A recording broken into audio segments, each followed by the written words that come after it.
भगवान ने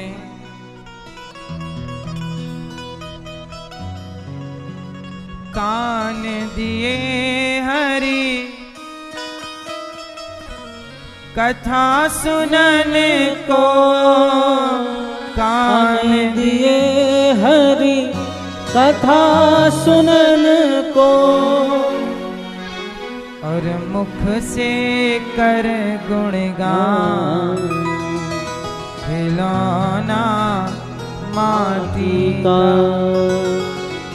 तूने अजब रचा भगवान खिलौना माटी का।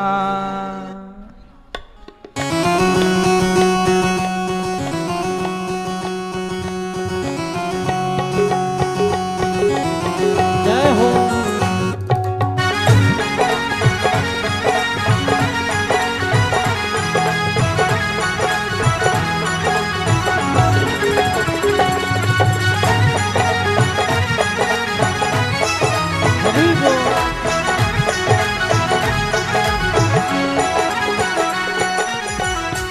तूने अजब रचा भगवान खिलौना माटी का। तूने अजब रचा भगवान खिलौना माटी का। तूने अजब रचा भगवान खिलौना माटी का। तूने अजब रचा भगवान खिलौना माटी का।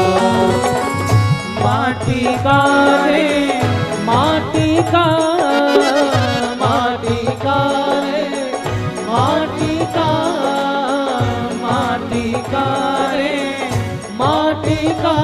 तूने अजब हो तूने अजब तूने अजब रचा भगवान खिलौना माटी का। तूने अजब रचा भगवान खिलौना माटी का।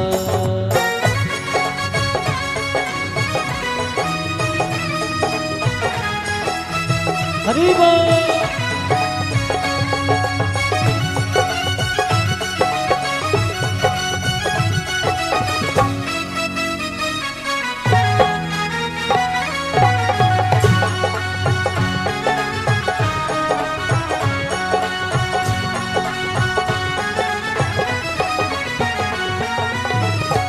जिह्वादी हरि भजन करन को, देवादी हरि भजन करन को, देवादी हरि भजन करन को, देवादी हरि भजन करन को।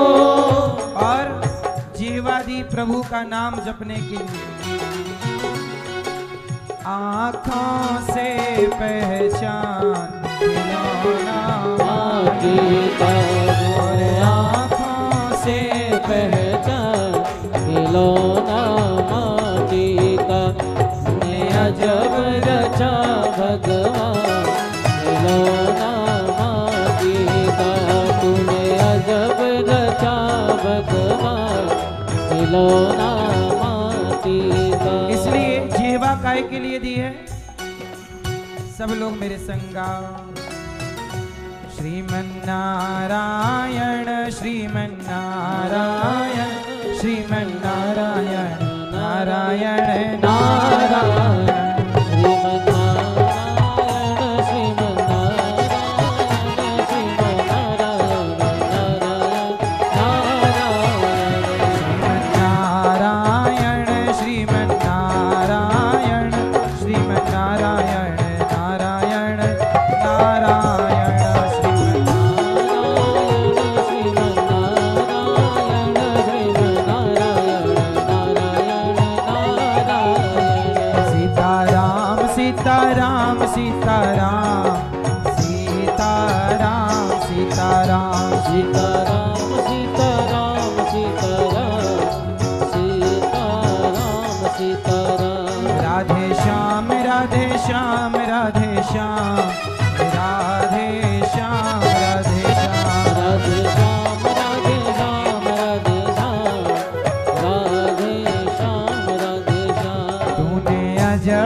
गा। सीताराम सीताराम सीताराम सीताराम सीताराम सीताराम सीताराम सीताराम सीताराम सीताराम। राधे श्याम राधे श्याम राधे श्याम राधे श्याम राधे श्याम राधे श्याम राधे श्याम राधे श्याम राधे श्याम राधे श्याम। सीताराम सीताराम सीताराम सीताराम सीताराम। बोलिए वृंदावन बिहारी लाल की जय। श्रीमद्भागवत महापुराण की जय जय जय श्री राधे श्याम।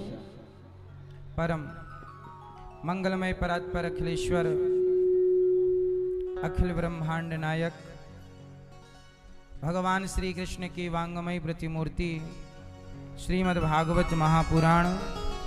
दूर दूर से आई हमारी माताएं बहनें श्रोतागण भक्तगण साधना टीवी श्रद्धा टीवी पर कथा का रसपान कर रहे सभी भक्तों को जय श्रीमन नारायण, जय श्री कृष्णा, राधे राधे, जय गौरी गोपाल। पुरुषोत्तम माह चल रहा है। अपने पितरों के लिए पूर्वजों के लिए भागवत जी का पाठ जरूर सुनाइए अपने माता पिता को भागवत।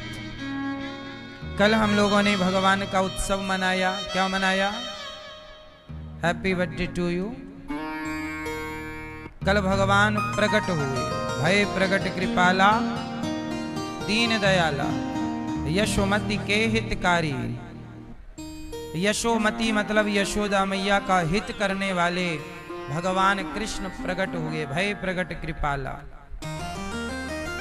भय प्रकट गोपाला, परम दयाला, यशोमति के हितकारी भगवान कृष्ण प्रकट हुए। कैसे प्रकट हुए? शंख चक्र गदा पद्म लेकर। तमद्भुतम बालकमम्बुजे क्षणम चतुर्भुजम शंख गदायुधायुधम। क्या लेकर प्रकट हुए? शंख चक्र लेकर। भगवान सदा शंख चक्र लिए रहते हैं। चक्र क्यों? अपने भक्तों के रास्ते पे आने वाले संकट को काटने के लिए, अपने भक्तों का यश बढ़ाने के लिए शंख, कष्ट काटने के लिए चक्र। और भगवान के एक हाथ में है कमल। कमल का पुष्प भगवान को बड़ा पसंद है, प्रिय है। अच्छा, कमल जानते हो कहां से आया है? कहां से आया है? कहां से? कमल कहां से निकला? कहां से? कहां से? कीचड़। कीचड़ से कमल निकला है? कमल निकला भगवान की नाभि से। कीचड़ के सिवा कुछ दिख ही नहीं रहा है।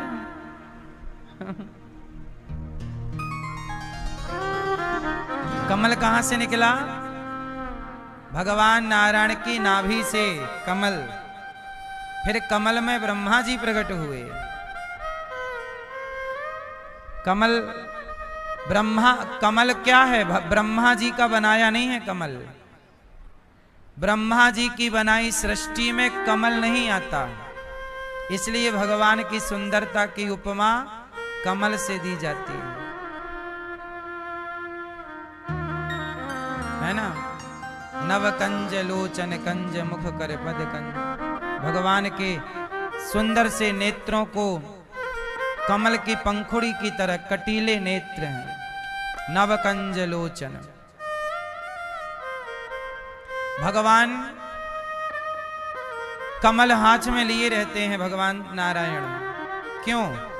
कमल से हमें, आपने कमल से कुछ सीखा कि नहीं? क्यों? आपने कमल से क्या सीखा? कमल देखा आपने? पुष्प। क्या सीखने को मिला उससे?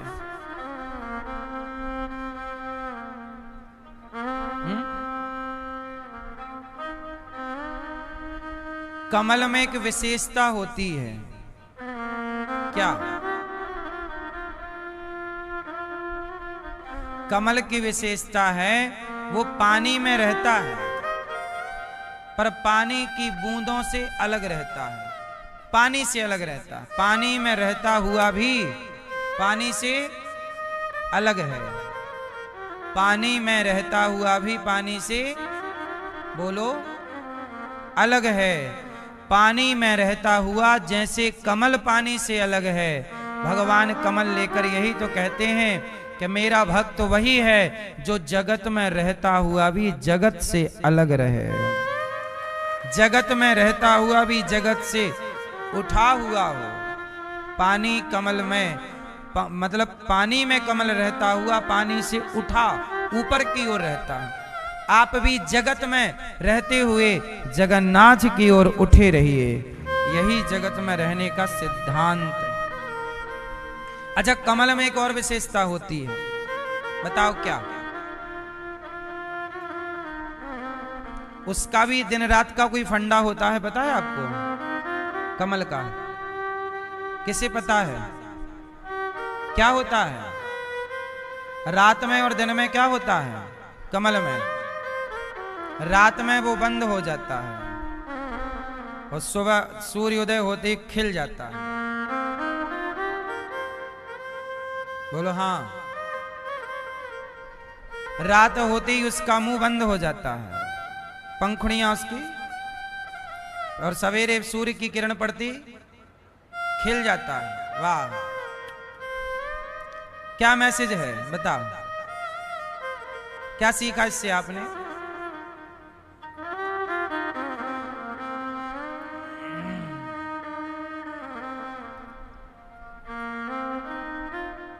क्या सीखा? अंधेरा होते ही कमल, सवेरे होते ही कमल खिल गया। कमल सवेरे का इंतजार करता है और जब तक सुबह नहीं होती वो खिलता नहीं। पहली सीख तो ये है कि आज रात है, मतलब आज आपका बुरा दिन है, बुरा टाइम है, तो शांत रहिए कमल की तरह, क्योंकि दुख का अंधकार है, सुख का प्रकाश आने दीजिए, वेट कीजिए, इंतजार कीजिए। यदि दुख की रात है तो सुख का दिन भी होगा, खिलने का मौका देंगे भगवान, चिंता ना करो, खिलने का अवसर मिलेगा आपको। रात आई है तो सुबह भी जरूर आएगी, और सुबह होते ही खिल जाता है कमल। और हम तो आपसे यही कहते हैं कि खिले हुए रहना चाहिए कमल की तरह, इसलिए भगवान कमल को रखते हैं। कमल पहला ब्रह्मा जी की सृष्टि नहीं है, भगवान से प्रकट हुआ। दूसरा, कमल पानी में रहते हुए भी पानी से अलग हैं। तीसरा, रात को बंद, दिन में खुला हुआ। ये जीवन में मैसेज है कि हम भी जीवन में दुख आए, परेशानी आए तो शिकायत किसी से ना करके चुप। रात आती है तो कमल किसी से शिकायत नहीं करता, अपने को बंद कर लेता है, उसे पता है रात आ गई, बंद हो जाओ। ऐसे ही जब दुख के दिन आए तो रहीमन चुप हो बैठिए, देख दिनन के फेर।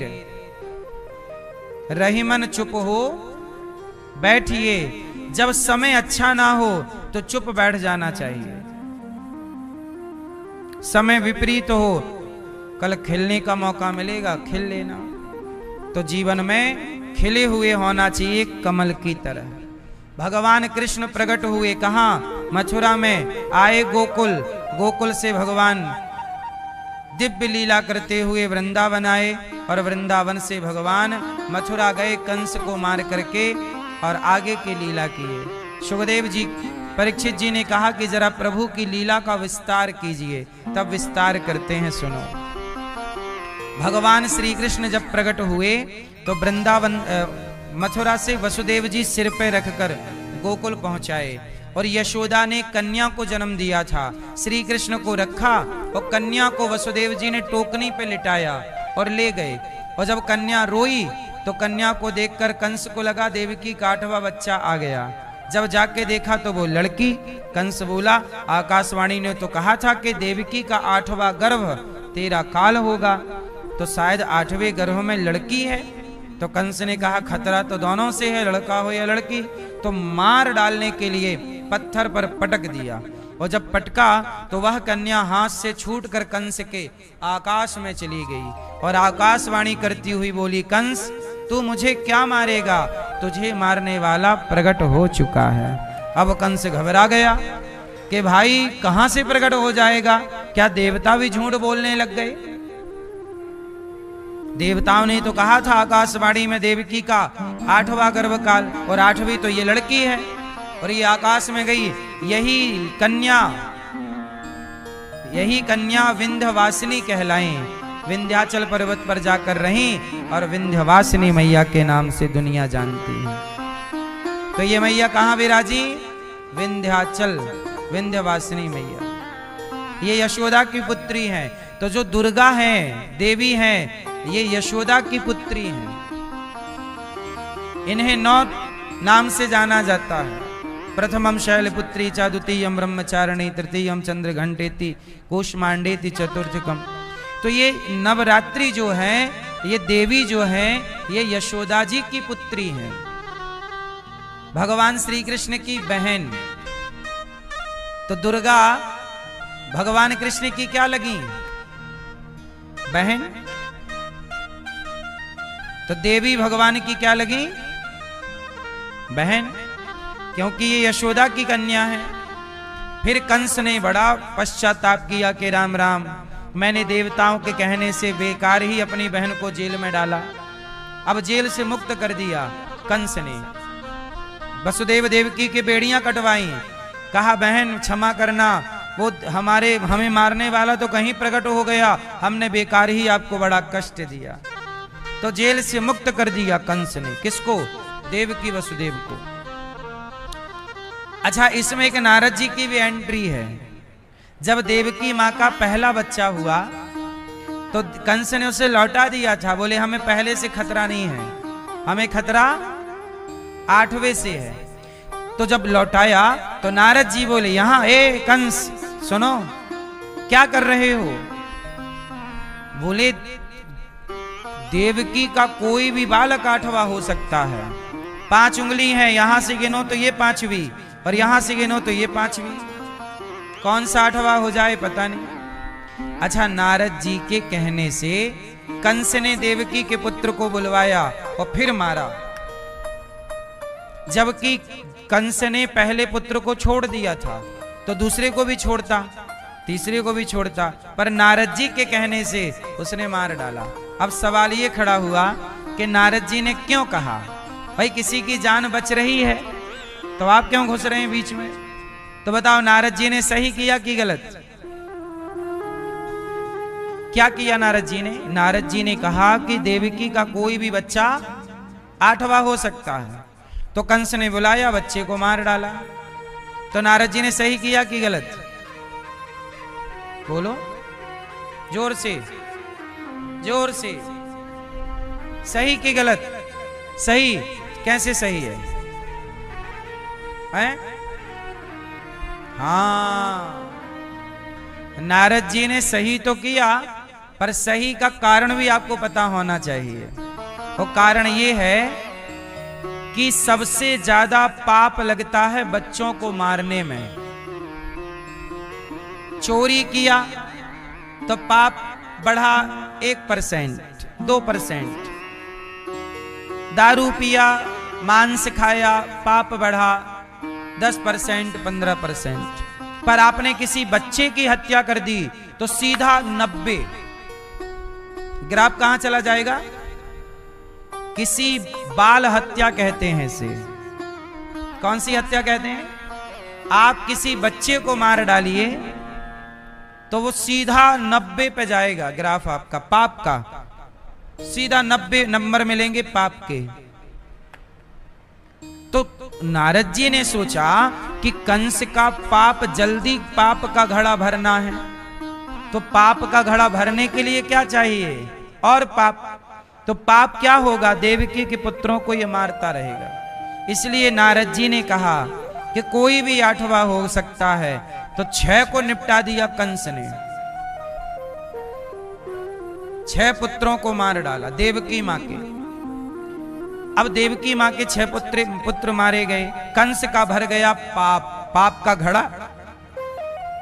अच्छा, 2 बच्चे नहीं मार पाया। किस किस को नहीं मार पाया? 7वें गर्भ में लक्ष्मण जी आ गए बलराम बनकर, तो वह भगवान माता देवकी के गर्भ से रोहिणी के गर्भ में ट्रांसफर कर दिया। रोहिणी भी वसुदेव जी की पत्नी है, पर रहती नंद बाबा के पास थी, क्योंकि जब कंस ने वसुदेव को बंदी बना लिया, तो वसुदेव जी की जो अन्य पत्नियां थीं, नंद बाबा की वसुदेव जी से बड़ी दोस्ती थी, तो वसुदेव जी ने अपनी पत्नियों को और अपने राज्य को नंद बाबा के भरोसे छोड़ दिया था कि आप मित्र हैं मेरे, आप मेरे परिवार की रक्षा कीजिएगा। तो यशोदा के साथ माता रोहिणी भी रहा करती थी। तो जब देवकी मां का 7वां गर्भ भगवान ने निकाला, और निकाल के कैसे निकाला? देवकी के गर्भ से निकाला और रोहिणी मां के गर्भ में ट्रांसफर किया, तो वो 7वां गर्भ था, वही कहलाए बलराम जी। तो ये गर्भ से निकालने का प्रोसेस कोई आज का नहीं है, 5,500 साल पुरानी प्रक्रिया है। आज भी विज्ञान एक स्त्री के गर्भ को निकालकर दूसरे स्त्री के गर्भ में ट्रांसफर कर देता है। आधा बच्चा आपके पेट में तैयार होगा, आधा फिर उसके। ये भी एक प्रोसेस है मेडिकल साइंस में, और ये आज की विद्या नहीं है, ये तब का साइंस है। यही है साइंस, विज्ञान। हमारे शास्त्रों में भी गूढ़ विज्ञान है, पर चूंकि हमने स्टडी नहीं की, अपने को पढ़ा ही नहीं, तो वो चीजें रह गई। फिर तो अच्छा, कंस को पता लगा कि देवकी का 7वां गर्भ नष्ट हो गया।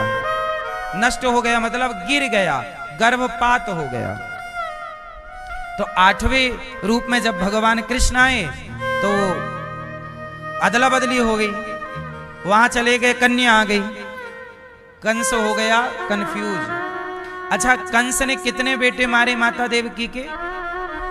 टोटल मार दिए। अच्छा, ये बताओ, ये मरे हुए पुत्र मर ही गए के बाद में जीवित हुए?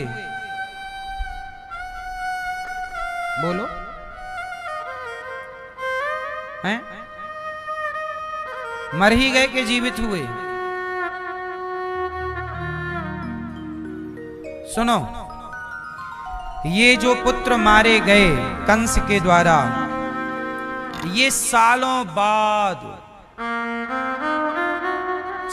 बाद जिंदा हुए थे। किसने जिंदा किया था? भगवान श्री कृष्ण ने।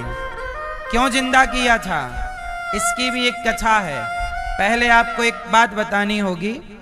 एक तराजू लो, और तराजू के एक पलड़े पर यशोदा को रखो और दूसरे पलड़े पर देवकी को रखो, तो बताओ किसका पलड़ा भारी होगा?